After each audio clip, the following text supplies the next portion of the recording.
Magpapalit na naman mga bossing ko ng buwan. Bawat buwan na lumilipas mga bossing ko sa unang mga araw ay mainam nyo pong gawin po ito. Ito ay kahit anong buwan mga bossing ha, kasi baka magbanggit po ako ng buwan ay sa susunod na buwan ay hindi nyo na ito gawin. Pwede nyo po itong gawin kada sasapit ang unang araw or kaya po ay bago matapos ang buwan mga bossing para matuldo ka na, ma-smooth na kung ano man yung mga kamalasan na pinagdaanan nyo ng buwan na iyan or yung paparating na may para mas maging masagana ang pamumuhay ay mainam na gawin nyo po ito mga bossing. Ito po mga bossing ko ang ating bawang. Ang bawang isa sa mga paborito ko na pampaswerte. Ito po isubok na napakaswerte basta't sasabayan nyo pa na sipag at tiyaga. Kasi mga bossing, kung gagawa tayo ng ganito at tayo po magpapaupo-upo lamang, ay wala po swerte ang darating. Kailangan po mga bossing ko, tayo po ay kakayod. Kailangan sipag at tiyaga, double time sa pagkayod mga bossing. Ngayon po mga bossing, gagawin nyo po ay ganire.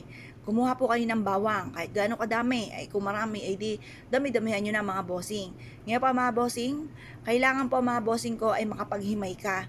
At pagkatapos habang hinihimay nyo po ito, tinatanggal nyo po ito pa isa-isa, ay kayo po paulit-ulit na nagwi-wish na sa pamamagitan nitong bawang na ito at sa sipag at tiyaga ay makakamit ko lahat ng mga pinapangarap ko. Lahat ng mga kamalasan kasi kapag wala kang ganito mga bossing, yung mga negatibong enerhiya, yung mga bad spirit, di ba? At sabi nga kapag ka daw may mga bad spirit sa loob ng inyong tahanan, ay nagbibigay nga po yan ng kamalasan. Halimbawa, kawalan ng pera, panay pagsubok. Kaya mas mainam meron kayong bawang mga bossing. Ngayon po mga bossing, kaya ang gagawin po ninyo, magwi-wish po kayo na mula sa inyong pong puso. Sabihin nyo po lahat ang nais po ninyo. Sabihin nyo po sa pamamagitan nito ay magtutuloy-tuloy na ang pasok ng swerte at kailanman hindi na kayo mamumblema sa pera. Or kaya po mga bossing ko, sabihin nyo sa pamamagitan nito ay matatapoy na ang mga bad spirit at instead na bad spirit ay puro mga swerte ang darating mga good spirit. Ang mga bad spirit nagbibigay ng karamdaman, mga problema, mga bossing. Yung bang away-away ng pamilya, walang katapusan, kakapranggot lang po ang pinagsimulan ng istorya ay lumaki na ng lumaki. Ayan, ang mga bad spirit na tinatawag. Kaya kailangan na itaboy natin ang mga bad spirit, mga bossing. Ngayon pa mga bossing, di ba minsan, mapapasin ninyo na parang lagi na lang may pagtatalo or yung mga simpleng pagsandok lang ng kanin ay nag-away na hanggang sa lumaki ng lumaki. Meron ako kakilala mga ganyan ng istorya.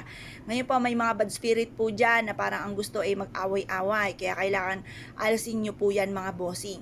Or kaya po mga bossing ko, Diyos ko po pagod na pagod ka na mga bossing, madaling araw pa lang ay gising na tapos konti lang ang tulog. Pagkatapos sa isang kembot lamang ay ubos ka agad ang pera na para bang may buhayan na kinakain ang pera mga bossing.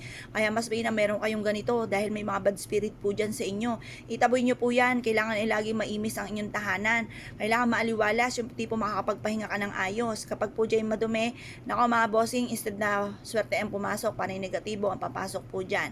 Ngayon po mga bossing, mainam na subukan nyo po ito at huwag ka na po magpatumpik-tumpik pa. Proven po ito na napakaswerte. Basta't ikaw ay may 100% na paniniwala sa mga gatong mga pamamaraan.